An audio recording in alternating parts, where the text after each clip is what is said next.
વિદ્યાર્થી મિત્રો, આપણે પૂરક વાંચન જોતા છે અને એક પૂરક વાંચનની અંદર 4 ચેપ્ટર આપણે પૂરા કર્યા છે અને પાંચમું છેલ્લું ચેપ્ટર જે છે વીરભૂમિ આપણે જોવાના છે. ખરેખર વીરભૂમિ જે ચેપ્ટર છે એ ખરેખર દેશને આઝાદીને અનુલક્ષીને આપણને કહેવામાં આવ્યું છે. દેશ પ્રત્યેનો પ્રેમ એ કેવો હોઈ શકે, ક્રાંતિવીરો કેવી રીતના હોઈ શકે, એ નાના નાના માણસોની અંદર પણ દેશભાવના કઈ રીતની છુપાયેલી છે આ પાઠની અંદર આપણને જોવા મળશે.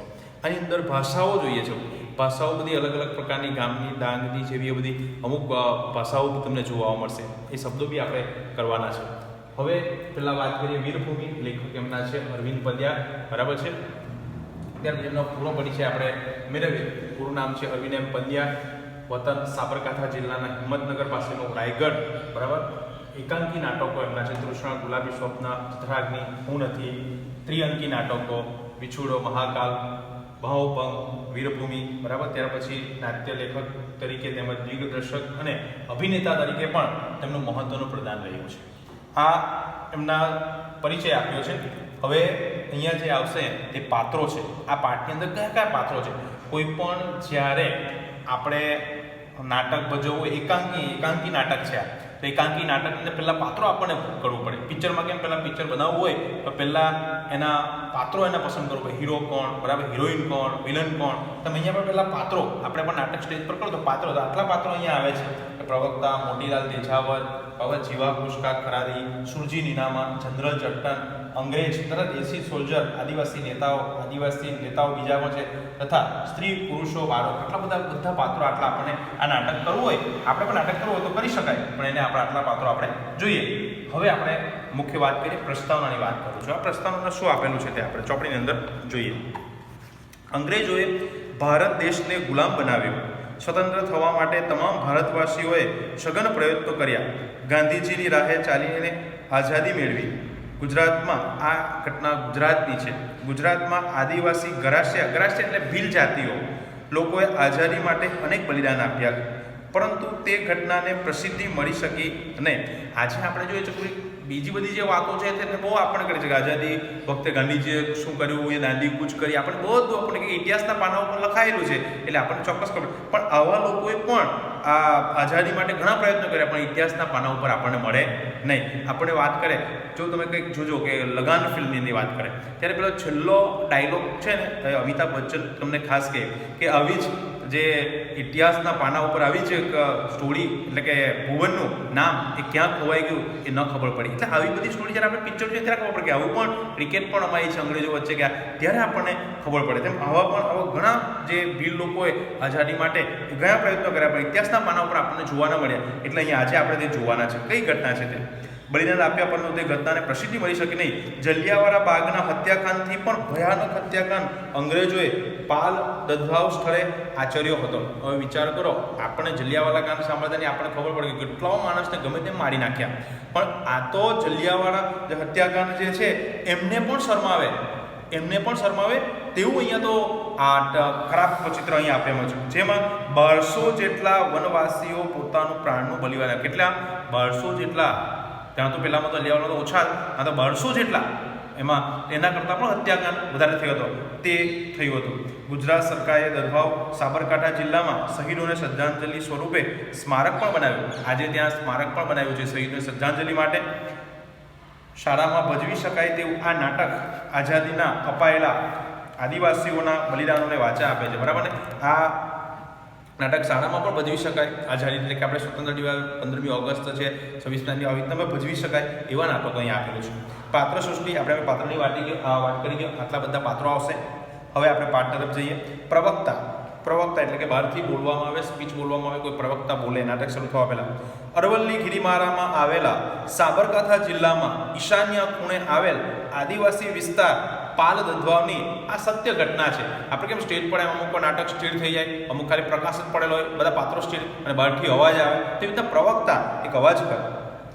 તારીખ 7/3/1922ના ગોઝારા દિવસે, ગોઝારા એટલે હત્યારા દિવસે, ગોઝારા શબ્દ આપેલો છે, હત્યારા દિવસે અંગ્રેજોએ જલિયાવાલા બાગના કુખ્યાત હત્યાકાંડને પણ શરમાવે તેવો ઘોર હત્યાકાંડ અહીં આચર્યો છે.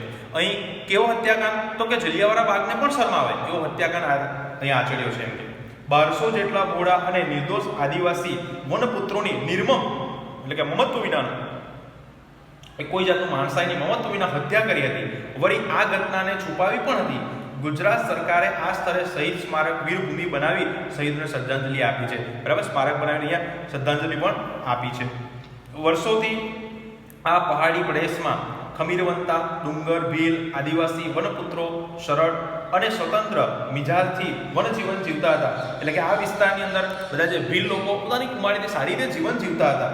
આ ભોળા આદિવાસીઓ પણ ગોરા અંગ્રેજ શાસનનો કાળો પડછાયો પડ્યો. બિચારા આ જે બોડી જાત હતી એમને અંગ્રેજોનો પડછાયો પડ્યો. એટલે કઈ રીતનું કે એ લોકોને ક્રૂર આચરવામાં આવ્યું, ક્રૂરતા આચરવામાં આવી. તેમની સ્ત્રીઓના સિંહણ લૂંટાતા, ઢોળ પડાવી લેવાતા, કમળતોડ વેઠો કરાવાતી, નવા ચિત્ર વિચિત્ર વેરા લેવાતા. છેવટે આ વિસ્તારના પ્રજાજનોને વિદેશી શાસનના ત્રાસથી કંટાળી સંગઠિત બની આઝાદી માટે એકતાનો શંખ ફૂંક્યો. એના નેતા હતા રાજસ્થાનના મેવાડ કુલિયારી ગામના વણિક પુત્ર નરશાર્દુલ મોતીલાલ તેજાવત. અહીં એમ કહે છે કે આ બોરી જે પ્રજા જે છે, બરાબર ને, એ સામાન્ય વિચારી પ્રજા કે જેમને કંઈ નહીં, પ્રેમ સમાન એ સમજે, પ્રેમ જ. તો એવાના પાછળ સ્ત્રીઓના સિંહણ લૂંટાતા, ગમે ત્યાં વેરા કરાવતા, બાબા ગધોડ ને આ બધું લૂંટી લેવાતું, આવું બધું અત્યાચાર લૂંટાતો. પરંતુ આ લોકો હવે વિચાર કર્યો કે હવે આપણે બધા એકજૂથ થઈને આ અંગ્રેજોને નાશવાના છે અને અહીંયાથી કાઢવાના છે. તો એમાં મુખ્ય એમનો જે છે આપણે કહીએ ને પ્રમુખ જે તે કોણ, રાજસ્થાનનો જે અહીંયા આપેલો છે પાત્ર કયો, મોતીલાલ તેજાવત. એ માણસ એમને એ લોકો માટે લડતો હતો. ઉભેલા મોતીલાલ ઉપર પ્રકાશ. હવે સ્ટેજ ઉપર એમ મોતીલાલ ઉભેલો છે, એના ઉપર લાઇટ થાય, પ્રકાશ થાય. પ્રવક્તા, આજે અંગ્રેજો વિરુદ્ધ એમને અહીં મોટી સભા બોલાવી છે. આઝાદી માટે ચિનગારી ચંપાઈ છે. 1200 થી 1500 જેટલા આબાલ વૃદ્ધ આદિવાસીઓ પ્રજાજનો ડુંગરેથી નાચતા ગાતા ઉમટી પડ્યા.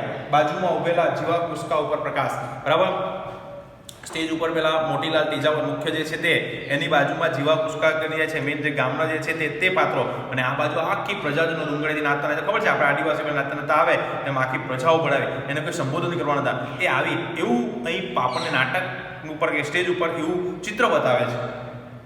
ફૂલ લાઇટ સભા ભરાયેલી. બરાબર, અહીં પ્રવક્તા આ છે જીવા ખરાડી. પેલો જીવા ખરાડી આવ્યો, તેના પર પ્રકાશ પાડે ને.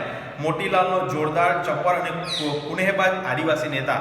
જે કોણ, તો એમનો આદિવાસી નેતા હતો, એમનો ચપ્પર, બરાબર, ગમે તે પરિસ્થિતિમાં પણ જો કામ કરવા વાળો. પછી ફૂલ લાઇટ એટલે કે એકદમ ફૂલ લાઇટ બતાવે. પછી આપણે બી સ્ટેજ પર જોયું કે આ બધા કાઢી આવ્યા, ફૂલ લાઇટ પડે પછી ખબર પડે. આજુબાજુ બધી પ્રજાઓ પણ બતાવી. પ્રજાજનો મોટા બાવજીની જય, જીવા કુસ્કા ખરાડીની જય. એટલે કે જે મોટા બાવજી એટલે કોણ, પેલો જે મોતીલાલ હતો એમની જયકાર બોલાવી, એમની જય. આપણે પણ પેલા ઇલેક્શન અંદર જોઈએ કે એમની જય બોલાવે ને, તેમ આવી તેની જયકાર બોલાવે છે. અને બાજુમાં ઉભેલો પેલો જીવા કુસ્કા ખરાડી, એમની પણ જયકાર બોલાવે છે. મોતીલાલ બોલે છે ત્યાં ઉપરથી, મારા આદિવાસી ભાઈઓ તથા બહેનો, પાલ સ્ટેટના શાસનકર્તાને અંગ્રેજ ગોરાઓએ નિર્દયી બનાવ્યા છે, પણ તમે આત્મસન્માનથી જીવતો. કોઈની આગળ રતિભાર એટલે સહેજ પણ ઝૂકશો નહીં. આઝાદી એ જ ઉપાય છે. એમ કહે છે કે આ તમે આત્મસન્માનથી જીવતો, જીવનનું આત્મસન્માન જીવવાનું. એમ કે કોઈના સામે ઝૂકશો નહીં. અહીં એવી રીતના એ પ્રવચન આપે છે. ત્યાંથી જીવા કુસ્કા કહે છે. હેત એટલે કે બધા, આવી ભાષા બધી આવશે. ગામડાનો છે, ભીલનો આદિવાસીનો છે, એટલી ભાષા બદલાશે. હેત, ભાઈઓ અને પૂનો એમ કે છે, એટલે કે બહેનો. મોટા બાપજીએ રાઈટ બાત કીધી હે. રાઈટ બાત કીધી, હું અંગ્રેજી થોડું બોલે. રાઈટ એટલે સાચી વાત કીધી છે. આપણે બધાએ એક જ થવાનું છે. હવે ગમે ઈ થાયલા. એમ કહે છે કે કંઈ પણ થાય, હવે આપણે બધા એક સાથે જ રહેવાનું છે.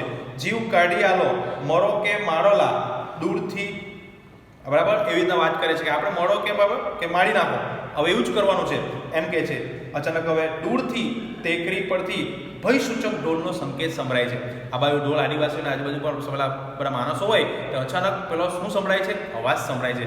અવાજ આનો ભયસૂચક આવતો સંભળાય છે. 2-3 આદિવાસી નેતા ઊભા થઈ જાય છે.